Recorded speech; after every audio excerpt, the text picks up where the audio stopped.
Hello Gemini, welcome to my channel. I hope आप सब ठीक होंगे। आज हम एक जनरल रीडिंग करने वाले हैं from July to December 2022। Please keep in mind कि ये जनरल रीडिंग है, सो शायद ये हर जेमिनाई के साथ रेजोनेट ना करे, बट अगर ये आपके साथ रेजोनेट करती है then please don't forget to like, share and subscribe to my channel and let's get started. So सबसे पहले देख लेते हैं कि आपके करियर में क्या होने वाला है from July to December 2022। This is for Gemini regarding their career from July to December 2022. This is for Gemini regarding their career from July to December 2022. This is for Gemini. This is for Gemini regarding their career.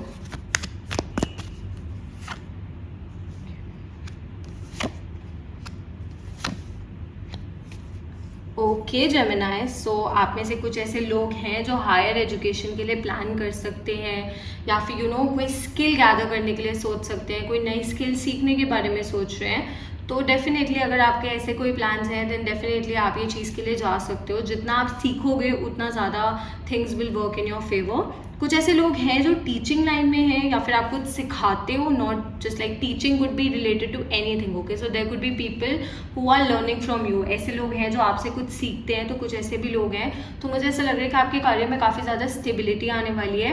एक चीज़ जो मैं आपको suggest करूँगी आपके कार्य के लिए वो ये है कि ट्रस्ट योर इंट्यूशन। ओके, अपने इंट्यूशन पे, अपनी गट फीलिंग पे बिल्कुल ट्रस्ट करना है। You know what is right and what is wrong for you better than anyone. कोई आपको कुछ भी बोले, इन्वेस्टमेंट से रिलेटेड कोई आपको कुछ बोल सकता है या फिर कोई और कार्य गाइडेंस आपको दे सकता है। आप डेफिनेटली गाइडेंस लो, सजेशंस लो, उसमें कोई बुराई नहीं है, but do what you feel is right. Okay, करना वही है जो आपको सही लगता है। ओके, तो अपने इंट्यूशन पे पूरी तरह से भरोसा रखना है। अगर आपको ऐसा लग रहा है कि कोई इंसान आपको गलत सलाह दे रहा है या गलत राह दिखाने की कोशिश कर रहा है देन डेफिनेटली आपको उसको फॉलो करने की ज़रूरत नहीं है, उनकी बातों को फॉलो करने की ज़रूरत नहीं है। ओके, तो अपने इंट्यूशन पे पूरी तरह से भरोसा रखना है and definitely the universe is going to guide you in the right direction. Universe आपको सही डायरेक्शन में गाइड करेंगे। कुछ ऐसे लोग हैं जिनकी सच्चाई आपके सामने आ सकती है, आपके कलीग्स हो सकते हैं, आपके बिजनेस पार्टनर्स हो सकते हैं, आपके क्लासमेट्स हो सकते हैं। तो किसी की सच्चाई आपके सामने आ सकती है, तो ट्रस्ट दैट। ओके, अगर कोई आपको अपनी असलियत दिखाता है तो उस पर भरोसा करो। ये नहीं है कि आप उसकी उस असलियत को रीपेंट करने की कोशिश करो अपने हिसाब से। तो इस चीज़ पे थोड़ा सा ध्यान देना है। ऑल्सो मुझे ऐसा लग रहा है आप अपने कार्य के लिए काफ़ी ज़्यादा मेहनत कर रहे हो। फॉर श्योर आप मेहनत कर रहे हो, बट कभी कभार आपको ऐसा लगता है कि आपको वैसे रिजल्ट्स नहीं मिल रहे हैं जैसे आप डिजर्व करते हो। तो यहाँ पे मैं आपको यही सजेस्ट करूँगी, just keep putting in the efforts. Okay, मेहनत करते रहो। जो रिजल्ट्स आप डिजर्व करते हो वो डेफिनेटली आपकी तरफ आ रहे हैं। For sure 100% you are going to get good results. आपको अच्छे रिजल्ट्स मिलेंगे, बस मेहनत में कोई कमी नहीं होनी चाहिए। आई नो कभी कभार फील होता है कि ऐसे ही मेहनत कर रहे हो, कोई फ़ायदा नहीं हो रहा है, कुछ ऐसा नहीं है, but just wait. Okay, just keep working hard, मेहनत करते रहो एंड सब्र करो। Things are going to work in your favour. चीज़ें आपके फेवर में वर्क करेंगी। आप में से कुछ ऐसे लोग हैं जो कहीं पे इन्वेस्ट कर सकते हैं, किसी प्रॉपर्टी में, गोल्ड में, स्टॉक्स में, कहीं पे इन्वेस्ट करने के बारे में सोच रहे हैं। तो यू आर जस्ट वेटिंग कि, या ऐसा भी हो सकता है कि शायद आपने ऑलरेडी इन्वेस्ट कर दिया है एंड अब आप रिजल्ट्स की वेट कर रहे हो। तो थोड़ा सा शायद आपको और वेट करना पड़ेगा रिजल्ट्स का, क्योंकि बहुत ऐसे रश्ड रिजल्ट्स नहीं दिख रहे हैं मुझे। It is going to take some time. Okay, थोड़ा सा टाइम लगेगा, बट आपको अपने हार्डवर्क का रिवॉर्ड मिलेगा। जो आपने मेहनत किया उसका फल आपको 100% मिलेगा। तो मेहनत में कमी नहीं होनी चाहिए, एफर्ट्स में कोई कमी नहीं होनी चाहिए एंड डेफिनेटली एंड अपने पैसों को थोड़ा सा सेव करो। That is also going to help you in the long run. ये चीज़ आपको आगे जाके काफ़ी ज़्यादा हेल्प करेगी। तो obviously if you are earning money, मैं ये नहीं बोल रही कि आप 100% पैसे सेव करो, ऐसा नहीं होना चाहिए, बट सेविंग्स एंड स्पेंडिंग्स में एक बैलेंस होना बहुत ज़्यादा ज़रूरी है। ओके, तो किसी भी चीज़ को एक्सट्रीम लेवल पे नहीं लेके जाना चाहिए, ना ही स्पेंडिंग्स को ना ही सेविंग्स को। तो एक बैलेंस बनाना बहुत ज़्यादा ज़रूरी है एंड डेफिनेटली यही बात मैं बोलूँगी कि अगर आपको कोई सजेस्ट कर रहा है कहीं पे इन्वेस्ट करने के लिए, trust what you feel is right. Okay, जो आपको सही लग रहा है आप वही करना, किसी और की बातों में आके नहीं करना है। ओके, चाहे शेयर्स हो, चाहे प्रॉपर्टी हो, कुछ भी हो, बिकॉज कुछ लोग ऐसे हैं जो शायद आपको मिसगाइड करने की कोशिश कर सकते हैं, बट यू नो बेटर। आपको पता, अगर आपको ऐसा लग रहा है वो पर्सन सही सलाह दे रहा है एंड ये पर्सन सही है, इंट्यूटिवली हमें हमेशा पता चल जाता है कि कौन सही है एंड कौन नहीं है। तो अगर आपको ऐसा लग रहा है कि हाँ ये पर्सन सही है देन आप उनको ट्रस्ट कर सकते हो, तो आप करो ट्रस्ट, उसमें कोई इशू नहीं है। बट अपने इंट्यूशन पे ट्रस्ट करना, उसको निगलेक्ट मत करना।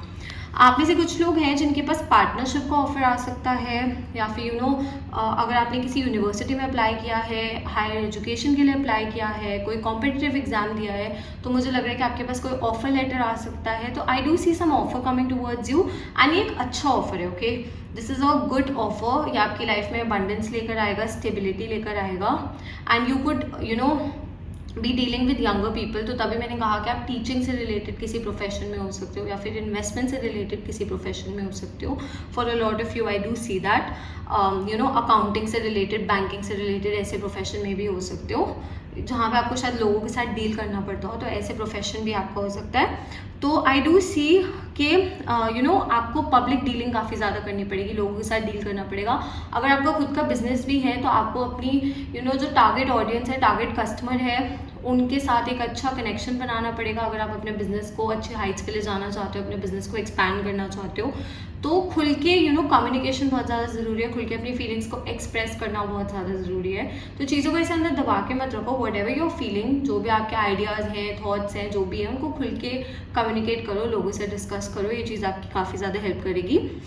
समवन फ्रॉम योर पास्ट, कोई पास्ट पर्सन है जो शायद वापसी आ सकता है, या फिर पास्ट में शायद आपने कहीं पे किसी को कोई ऑफर दिया था, बट उस टाइम उस पर्सन ने जवाब नहीं दिया था, तो अब जवाब आ सकता है। तो हर किसी के लिए ऑब्वियसली ये चीज़ वेरी करेगी। तो बिफोर एक्सेप्टिंग एनी ऑफर, हर एक एस्पेक्ट को जानो। यही चीज़ मैं रिपीट कर रही हूँ कि रश डिसीजन मत लेना। ओके, सोच समझ के डिसीजन लेना, रश डिसीजंस नहीं होने चाहिए। ये मैंने काफ़ी सारे साइंस को सजेस्ट किया है फॉर द अपकमिंग 6 मंथ्स के कोई भी डिसीजन रश्ड नहीं होना चाहिए, पूरा वेल इवेल्युएटेड डिसीजन होना चाहिए, एनालाइज डिसीजन होना चाहिए, and then obviously do what you feel is right. Okay, अब आपको थोड़ा सा पीपल प्लीजिंग करनी पड़ेगी, मुझे ऐसा लग रहा है, अपनी वर्क प्लेस में। तो अगर आपको एक बेटर सैलरी चाहिए, इंक्रीमेंट चाहिए, तो थोड़ा सा आपको अपने बॉस को, हायर मैनेजमेंट के साथ, इवन लोअर मैनेजमेंट के साथ भी एक अच्छा कनेक्शन बनाना पड़ेगा। तो अपनी वर्क प्लेस पे अच्छे कनेक्शंस फॉर्म करो। जितने स्ट्रॉन्ग आपके कनेक्शंस होंगे ना, उतना आगे जाके आपको इस चीज़ का फ़ायदा होगा। Okay Gemini, so let's see कि आपकी लव लाइफ में क्या होने वाला है for the upcoming 6 months, that is from July to December 2022. This is for Gemini regarding their love life from July to December. This is for Gemini.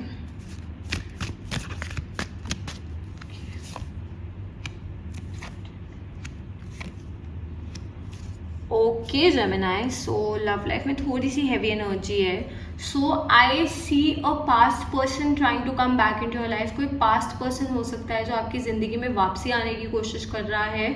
तो before you make any decision regarding a past person और any person, okay, हर एक aspect को अच्छे से जानना and फिर decision लेना, because कोई शायद आपके पीठ पीछे कुछ और है ना आपके सामने कुछ और है। तो there is someone who is lying to you. कोई ऐसा है जो आपसे झूठ बोल रहा है, या फिर किसी ने शायद पास्ट में आपसे झूठ बोला था एंड दोबारा वो आपकी ज़िंदगी में वापसी आने की कोशिश कर रहे हैं, आपको मैनिपुलेट करने की कोशिश कर रहे हैं। तो केयरफुली डील करना है सिचुएशन से। ओके, इस पर्सन ने स्वॉर्ड्स पकड़ी हुए हैं, अगर ये स्वॉर्ड गिरी तो इनके पैर पे लगेगी। ओके, तो कोई भी सिचुएशन हो, and there will be situations, okay, ऐसी सिचुएशंस आएंगी, उनके साथ आपको केयरफुली डील करना है। ओके, सोच समझ के डील करना है, कोई जल्दबाजी नहीं होनी चाहिए, एंड कोई भी रश डिसीजन नहीं होना चाहिए, या बिल्कुल अपनी फीलिंग्स में आके ऐसे कोई डिसीजन नहीं होना चाहिए। सोचा समझा प्रैक्टिकल डिसीजन, हर एक एस्पेक्ट को जान के डिसीजन लेना है। ओके, यहाँ पे भी मैं ये सजेस्ट करूँगी, ट्रस्ट योर इंट्यूशन, क्योंकि लोग आपकी अच्छाई का फ़ायदा उठाने की कोशिश कर सकते हैं, आपकी प्यार का फ़ायदा उठाने की कोशिश कर सकते हैं। I do see some overthinking, मुझे ओवर थिंकिंग दिख रही है किसी चीज़ को लेकर इन 6 महीनों में। तो आप शायद चीज़ों को लेकर काफ़ी ज़्यादा ओवर थिंक कर रहे हो। समटाइम्स ऐसा होता है कि चीज़ें इतनी बुरी नहीं होती हैं, पर हम अपने दिमाग में चीज़ों को बहुत बुरा बना देते हैं। तो maybe this is the case with you, because see ये पर्सन बैठे हुए हैं, ये ओवर थिंक कर रहे हैं फॉर श्योर, बट इन्होंने ब्लैंकेट पहना हुआ है, तो कहीं ना कहीं कंफर्ट भी है। ओके, लाइफ में कहीं ना कहीं कंफर्ट है। कि आप क्या डिजर्व करते हो, कि आप लाइफ में आगे बढ़ सकते हो। अगर ये कोई पास्ट रिलेशनशिप है जिसकी वजह से आपको आप ओवर थिंक कर रहे हो, आप चीज़ें सोच रहे हो, तो आपको पता है कि आप बेटर डिजर्व करते हो, आप आगे बढ़ सकते हो। बट ऑब्वियसली सिचुएशंस के साथ डील करने में टाइम लगता है, तो जस्टिफाइड है कि आप ओवर थिंक कर रहे हो, बट गलत चीज़ों को नहीं। ओके, एंड ओवर थिंकिंग को अपने ऊपर हावी नहीं होने देना है। ओके, तो deal with things, take your time, पर अपने मेंटल हेल्थ को अफेक्ट मत करने दो इस चीज़ को, बिकॉज कहीं ना कहीं मुझे ऐसा लग रहा है कि आपकी लव लाइफ में, मुझे ऐसा लग रहा है इन 6 महीनों में आपकी मेंटल हेल्थ अफेक्ट होगी because of people, not because of you. आप सही हो फॉर श्योर, बट आपके आसपास लोग सही नहीं है, तो थोड़ा सा आपको इस चीज़ का ध्यान रखना है प्लीज़।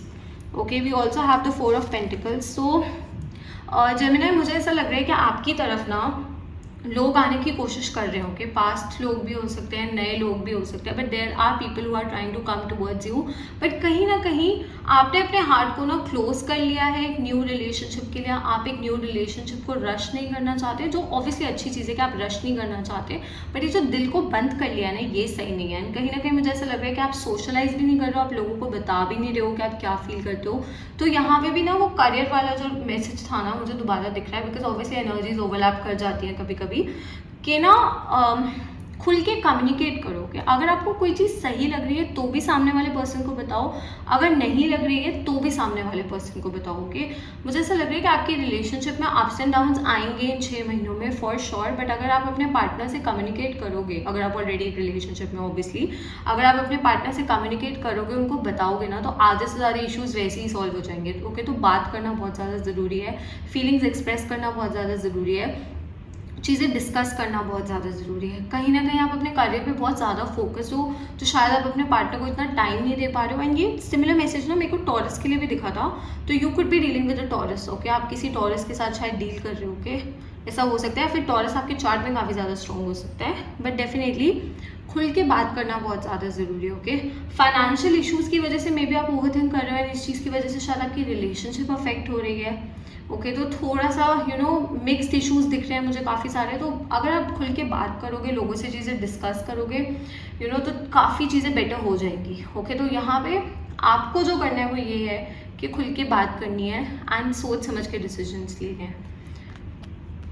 ऑल्सो कुछ लोग शायद आपको आपकी रिलेशनशिप के लिए भड़काने की कोशिश कर सकते हैं। ओके, मे बी आपकी रिलेशनशिप बहुत अच्छी है, आपके पार्टनर बहुत अच्छे हैं, सब कुछ बहुत परफेक्ट है, but there could be people around you जो आपकी फ्रेंड बनने की कोशिश करते हैं, बट रियलिटी में ऑब्वियसली उनका जो मन में आपके लिए इंटरेस्ट है वो इतना अच्छा नहीं है, तो कोई आपको शायद भड़काने की कोशिश कर सकता है। तो बी केयरफुल, थोड़ा सा केयरफुल रहना है when it comes to love life. वैसे किसी की भी बातों में नहीं आना है जल्दी से, एंड जब तक खुद कोई प्रूफ ना हो, जब तक खुद चीज़ें क्लियर ना होना, तो ऐसे कोई रश डिसीजन भी मत लेना। इवन अगर आपको कुछ पता भी चलता है अपने पार्टनर के लिए, तो खुद उस चीज़ को पहले जानो and then see it with your own eyes and then make a decision. Okay, किसी और की बातों में आके कोई डिसीजन मत लेना। बस यहाँ पे मुझे थोड़ी सी टेंस्ड एनर्जी दिख रही है आपकी रिलेशनशिप में, पर अगर आप खुल के बात करोगे तो काफ़ी सारी चीज़ें बेटर हो जाएंगी आपके ना आपके पार्टनर के बीच में। एंड अगर कोई न्यू रिलेशनशिप आपकी लाइफ में स्टार्ट होने की कोशिश कर रही है, तो थोड़ा सा अपने दिल को खोलो, अपने हार्ट को ओपन करो, let people come in your life. Okay, लोगों को अपनी ज़िंदगी में आने दो, उनसे अपनी फीलिंग्स डिस्कस करो, एंड आपको ही इस चीज़ से काफ़ी ज़्यादा बेटर फील होगा, आपकी ओवर थिंकिंग ऑटोमेटिकली कम हो जाएगी। ओके, साइंस जो मुझे यहाँ पे दिख रहे हैं, I see earth energy, so Taurus, Virgo, Capricorn, as I said Taurus मुझे दिख रहा था, and we also have some air energy, so Gemini, Libra, Aquarius. So this could be your sign, या फिर ये साइन आपके पार्टनर का हो सकता है, आपके फ्यूचर पार्टनर का हो सकता है, या फिर आप लोगों के चार्ट में काफ़ी ज़्यादा स्ट्रॉन्ग हो सकता है। ओके, सो लेट्स सी कि यूनिवर्स की तरफ से आपके लिए क्या मैसेज है for the upcoming 6 months। This is for Gemini, what is the message from the universe. This is for Gemini, what is the message from the universe. Oh, Gemini, पूरी reading ना clarify हो गई है बिल्कुल। Okay, so we have intuition, listen to your inner wisdom. यही चीज़ मैंने आपको बोली है कि अपनी इंट्यूशन पे पूरी तरह से भरोसा रखना है। आपको ही पता है कि आपके लिए क्या सही है क्या नहीं है। ओके, अगर आपको ऐसा लग रहा है कोई पर्सन सही है, ट्रस्ट दैट। अगर आपको ऐसा लग रहा है कोई पर्सन सही नहीं है, उस पर भी भरोसा करो। ओके, अपने इंट्यूशन पे भरोसा करो, उस पर्सन पे नहीं, पर अपने इंट्यूशन पे आपको पूरा ट्रस्ट होना चाहिए। ओके, एंड ऑब्वियसली यूनिवर्स ने खुद ही क्लैरिफाई कर दिया। Okay, Gemini, so that's all. I hope this reading resonated with you. If it did, please don't forget to like, share and subscribe to my channel, and I'll see you next time. Bye.